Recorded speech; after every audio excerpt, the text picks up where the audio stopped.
Eh bien, bonjour à toutes et à tous. Je voudrais aujourd'hui vous parler d'un sujet qui me tient à cœur et je voudrais prendre le contre-pied d'une pensée dominante omniprésente qu'on entend constamment et qui veut nous faire croire que l'État en France, ce serait le mal, en gros, ce serait super mal géré, on dépenserait des sommes inimaginables, ça ne servirait à rien, ce serait là que pour embêter tout le monde, avec des réglementations tatillonnes, etc., etc., etc., etc.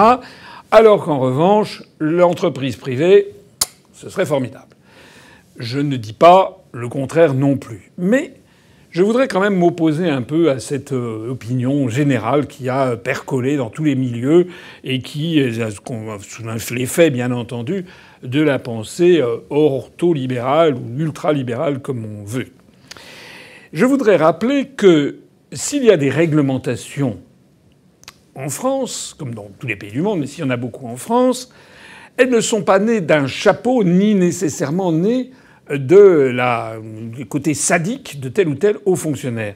C'est qu'elles sont nées de situations concrètes au cours des années, depuis des 20 ans, 30 ans, 40 ans, 50 ans, voilà, qui ont été constatées par nos aïeux et qui, sur la pression de la population, ont voulu empêcher telle ou telle dérive qui pouvait pénaliser la population. Alors je vais prendre des exemples tirés de la vie la plus quotidienne. Le premier, c'est un scandale qui est sorti, là, dégagé par le journal Le Monde, qui concerne le verre d'eau dans les fast-foods les plus connus, dans les McDonald's. Maintenant, dans les McDonald's, si vous voulez boire un verre d'eau, eh bien, on va vous le facturer entre 1,75 et 2,70 € le verre d'eau.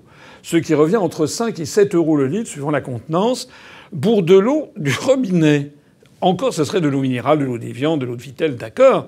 Mais il s'agit de l'eau du robinet, du château Hidalgo 2021, de l'eau, c'est incroyable. Et cette eau est simplement filtrée, passe à travers un filtre. Normalement, là, on a affaire très exactement à une escroquerie. Et dans l'appareil d'État, eh bien, il y a une direction au ministère de l'économie et des finances qui s'appelle la Direction générale de la concurrence, de la consommation et de la répression des fraudes, la DGCCRF, qui normalement doit enquêter sur ce genre d'escroquerie pour les empêcher. Encore faut-il qu'elle ait les moyens humains et matériels pour le faire. Or, depuis des années, sous l'influence de l'idéologie, justement, d'abord il faut dépenser le moins possible, et puis de l'idéologie, il y a trop de réglementation en France, ben on coupe les vivres. Deuxième exemple tiré de l'actualité. On a appris, c'était lors du débat Zemmour-Mélenchon, il y a eu une espèce de passe d'armes entre les deux duettistes. Et donc, il a été question, Mélenchon a dit, mais il y a, lors de la trêve hivernale, eh bien, les Français sont dans le noir. Alors, il y a une réglementation en France qui est que pendant ce qu'on appelle la trêve hivernale, qui commence, je crois, au 15 octobre, eh bien, jusqu'au 15 mars, même si les gens n'ont pas coupé et n'ont pas payé leur facture d'électricité, on ne peut pas leur couper d'électricité. Parce qu'on estime que, voilà, ils paieront pendant les beaux jours, mais que là, comme il fait très froid, eh bien, les gens ont besoin de se chauffer, ils ont besoin d'avoir un peu d'eau chaude pour se laver, etc. Ça s'appelle la trêve hivernale. Et on a appris, à l'occasion donc du fact-checking de cette émission, on a appris par quelqu'un qui travaille chez Engie que Engie, en effet, ne coupe pas l'électricité, se conforme donc à la loi lors de la trêve hivernale, mais a décidé subrepticement de limiter à 1 kV-ampère, c'est-à-dire quelque chose d'extrêmement faible, l'électricité qui va être servie gratuitement. Alors ça veut dire quoi? Ça veut dire qu'avec il y a un tout petit filet d'électricité qui sert, ça ne suffit pas à chauffer un chauffe-eau. Ça ne suffit pas à chauffer une pièce, ça ne suffit pas à chauffer un radiateur. Donc c'est un véritable contournement de la loi. C'est-à-dire que, effectivement, la loi, l'électricité n'est pas coupée, mais en réalité, eh bien, la loi est quand même contournée. Là aussi, il faudrait qu'il y ait des gens qui aillent vérifier et qui aillent se mettre à Engie l'amende nécessaire pour respecter la loi. Troisième exemple. On a appris aujourd'hui même, 27 septembre, que la grande banque, la Société Générale, vient d'écoper d'une amende de 1,6 million d'euros qui lui a été imposée par la DGCCRF, la Direction générale de la concurrence, de la consommation et de la répression des fraudes dont je parlais. Et pourquoi? Eh bien parce que la Société Générale, avec son système de carte bancaire, eh bien sans en prévenir les clients, prélevait des petits pourcentages ici ou là dans ce qu'on appelle l'interchange.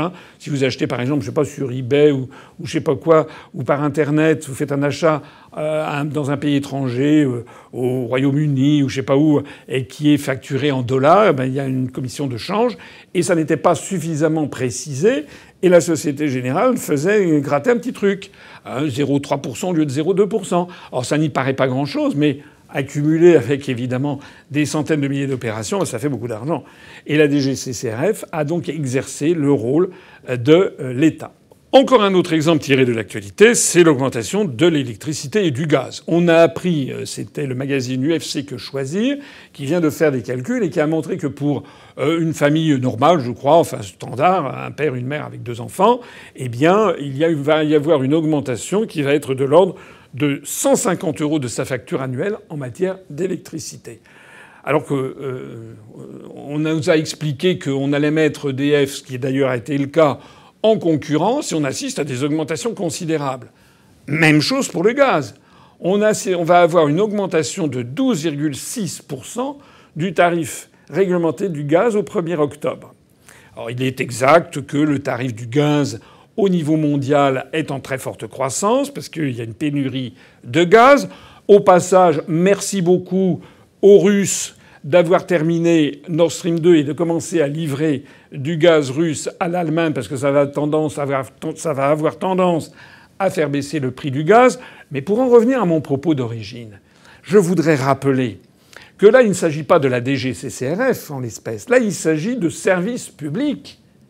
Et le rôle des services publics à la française, c'est de veiller toujours à ce que la facturation de l'électricité comme du gaz soit conforme à une certaine justice sociale. C'est son rôle. Le rôle d'un État, ça n'est pas de privatiser EDF, GDF, en laissant entendre que ça va être mieux parce qu'il va y avoir du privé, alors que ça se traduit au bout du compte par une augmentation des tarifs, comme d'ailleurs à peu près partout. C'est vrai aussi pour les autoroutes, c'est vrai dans quasiment tous les domaines, pour la SNCF qui va être mise en concurrence, c'est vrai partout. Je rappelle que nous, notre programme, à nous, l'UPR, c'est de veiller au maintien des services publics. Mais quand on dit maintien des services publics, c'est aussi maintien d'une tarification qui vise à ne pas étrangler les ménages les plus modestes. C'est-à-dire que même si le tarif du gaz augmente de façon conjoncturelle, le rôle de l'État est de servir d'amortisseur et d'éventuellement de demander à Gaz de France de ne pas facturer, de ne pas répercuter toute la hausse du tarif sur les marchés internationaux.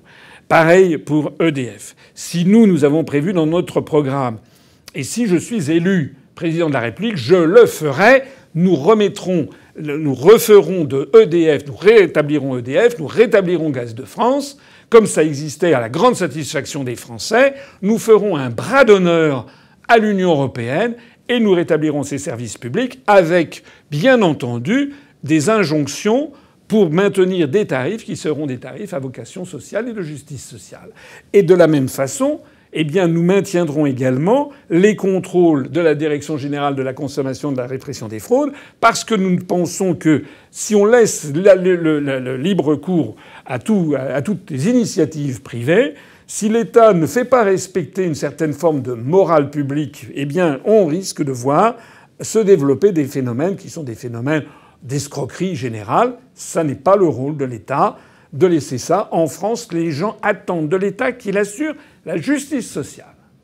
Et quand j'ai dit ça, je ne dis pas non plus que nous sommes des champions de la taxation ni des champions des réglementations. Je rappelle que très logiquement, nous, ce que nous voulons, c'est sortir de l'Union européenne, parce que l'Union européenne, par ailleurs, nous impose d'autres réglementations dont nous n'avons rien à faire.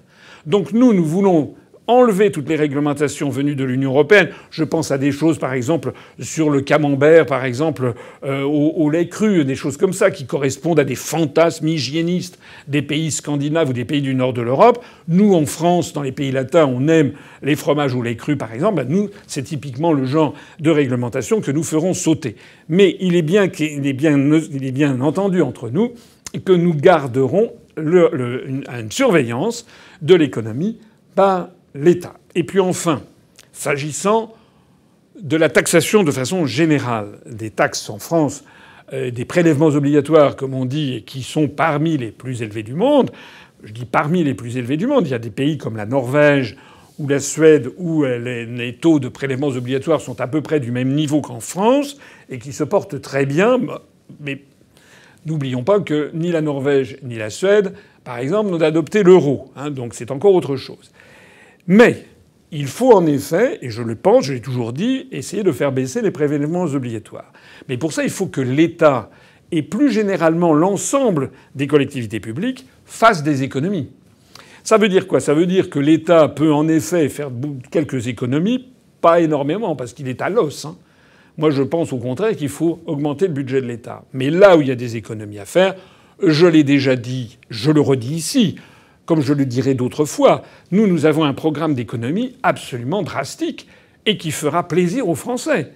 La première économie, c'est de sortir de l'Union européenne. Ça nous économisera peut-être 15-20 milliards d'euros par an. Deuxième économie, sortir de l'OTAN. 400 millions d'euros par an. Troisième économie, la diminution drastique du nombre de députés et de sénateurs. Il n'y a pas besoin d'avoir 577 députés et 340 et quelques sénateurs. On peut très bien avoir 30 ou 40% de députés et de sénateurs en moins. On ne s'en portera que mieux. Quatrième économie, la suppression des régions de plein exercice. Je rappelle que jusqu'en 1981, les régions n'existaient pas sous la forme de collectivités publiques de plein exercice. C'était simplement de petits établissements publics et administratifs qui d'ailleurs avaient été créés en 1972 par Georges Pompidou. Auparavant, il n'y avait rien du tout. Il n'y avait que des départements.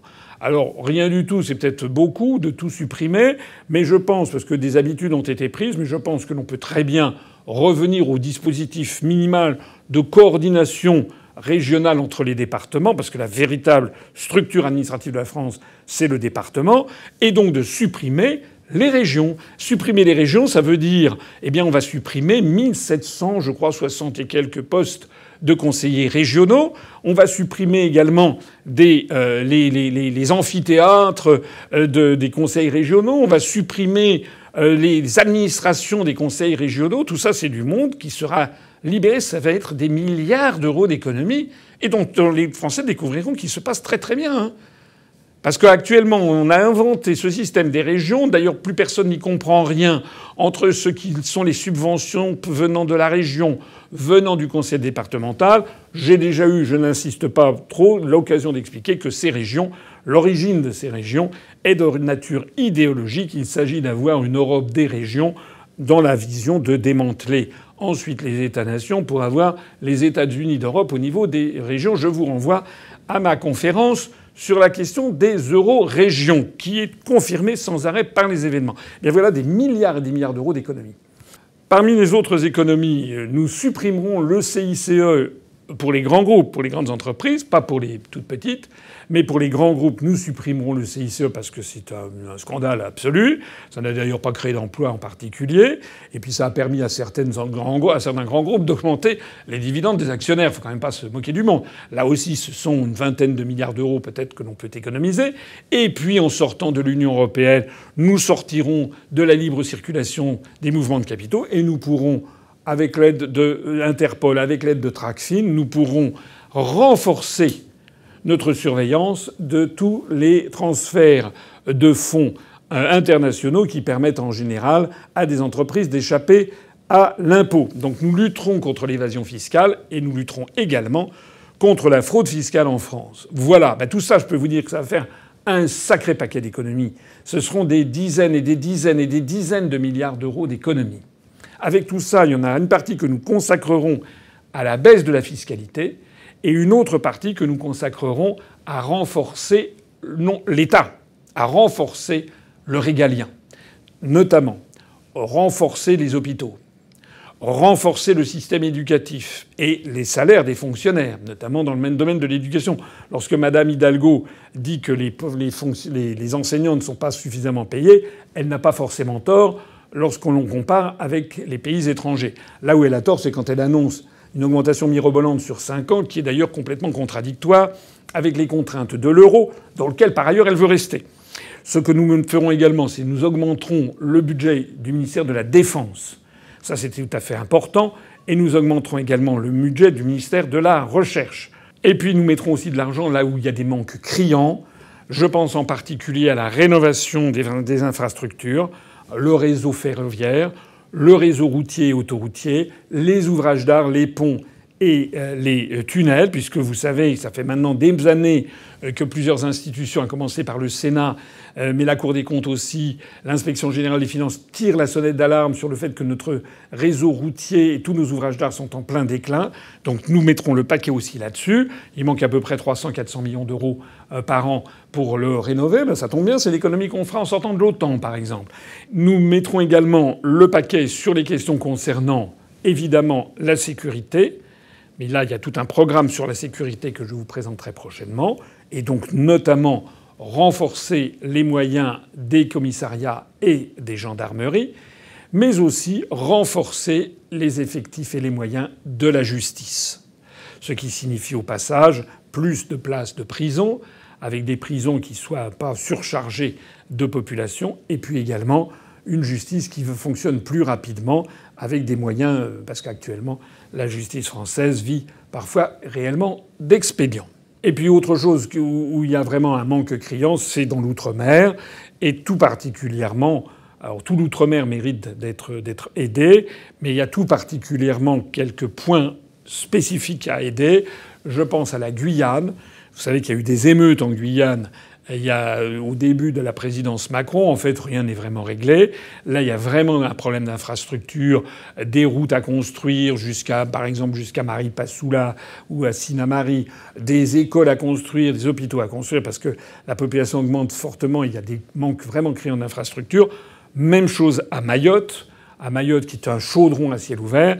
Et puis également, continuer à renforcer le rééquilibrage entre les régions en Nouvelle-Calédonie. Ça, c'est un point tout à fait fondamental. Et puis le reste, eh bien, nous l'utiliserons, je l'ai dit en début de tout à l'heure, pour faire de la justice sociale, notamment des interventions tarifaires pour lisser dans le temps les évolutions des tarifs du gaz et de l'électricité. Voilà ce que je voulais dire. C'est des sujets que je n'aborde pas si souvent que ça. C'est pourtant fondamental pour la vie quotidienne des Français. Je conclurai en disant il ne faut pas s'aborder l'État. Il faut au contraire renforcer l'État dans ses fonctions régaliennes.